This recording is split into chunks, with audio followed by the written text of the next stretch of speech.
नमस्कार,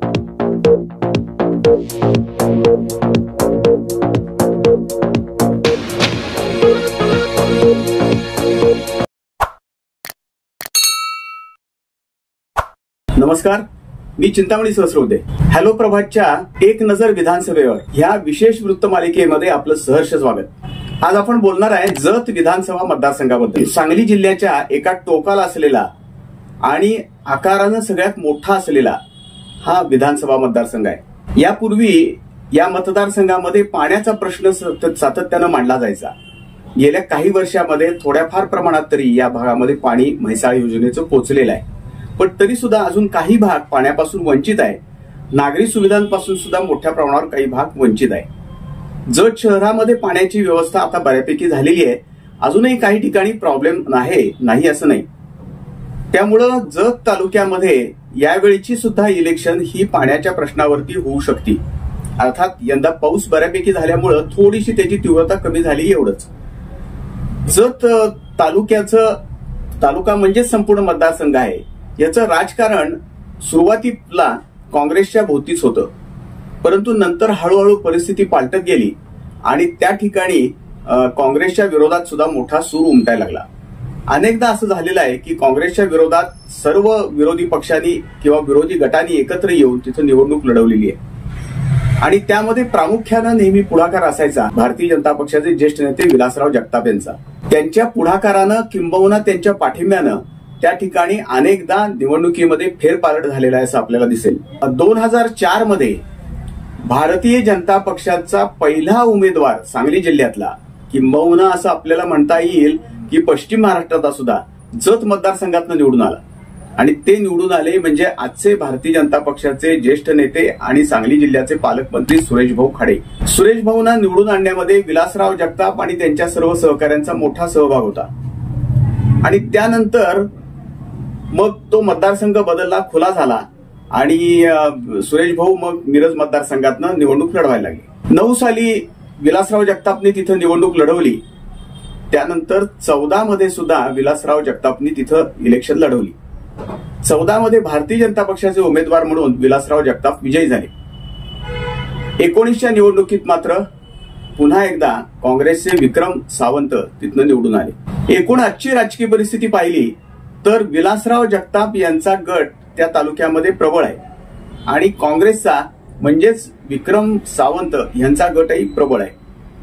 विक्रम सावंत हे सांगली जिल्हा काँग्रेसचे जिल्हाध्यक्ष आहेत आणि ते तिथून निवडणूक पुन्हा एकदा लढवणार हे उघड आहे.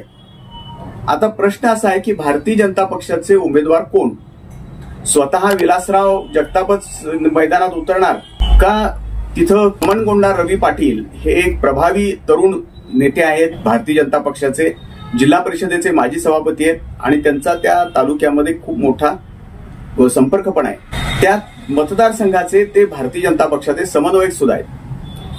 याशिवाय सांगली जिल्हा मध्यवर्ती बँकेचे संचालक प्रकाशराव जमदाडे यांचंही नाव एक इच्छुक म्हणून घेतलं जातं आणि सर्वात जास्त आघाडीवरती नाव जर असेल भारतीय जनता पक्षामध्ये ते आमदार गोपीचंद पडळकर यांचं.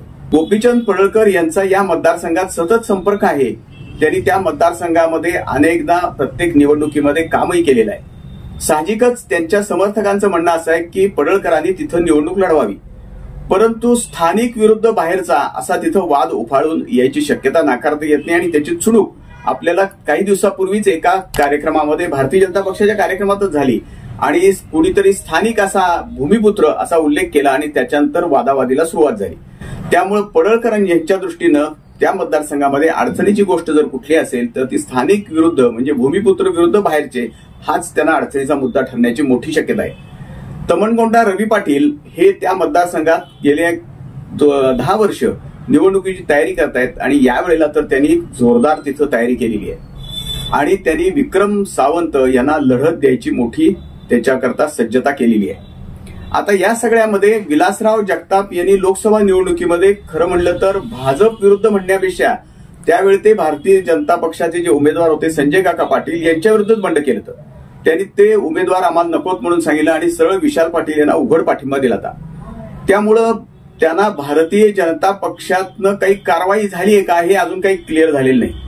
त्यामुळे ते त्या पक्षात आहेत का पूर्वीसारखेच एक अपक्ष किंवा सर्वपक्षीय नेते अशी त्यांची प्रतिमा आहे, ती तशीच कायम आहे का, हा सुद्धा एक प्रश्न आहे। समजा विलासरावांनीच उतरायचं ठरवलं निवडणुकीत, तर मात्र तिथं खरखरच निवडणुकीमध्ये मोठी रंगत येणार आहे। तवणगोंडा रवी पाटील, प्रकाश जमदाडे, डॉक्टर रवींद्र आरळी असे अनेक इच्छुक त्या मतदारसंघात आहेत।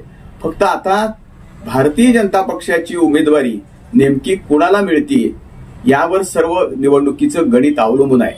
आणि पडळकर हे तिथं उमेदवारी मिळवणार का त्या मतदारसंघामध्ये भारतीय जनता पक्षाचे उमेदवार म्हणून, आणि मिळवलीच तर भूमिपुत्र विरुद्ध बाहेरचे या संघर्षामध्ये तेथील जनता पडळकरांना स्वीकारणार का, हा खरा प्रश्न आहे। पाहूया काय होतंय, तुम्हाला काय वाटतंय, कमेंट्स करा। अशाच माहितीपूर्ण व्हिडिओंसाठी हॅलो प्रभातच्या YouTube चॅनलला सबस्क्राईब करा। धन्यवाद।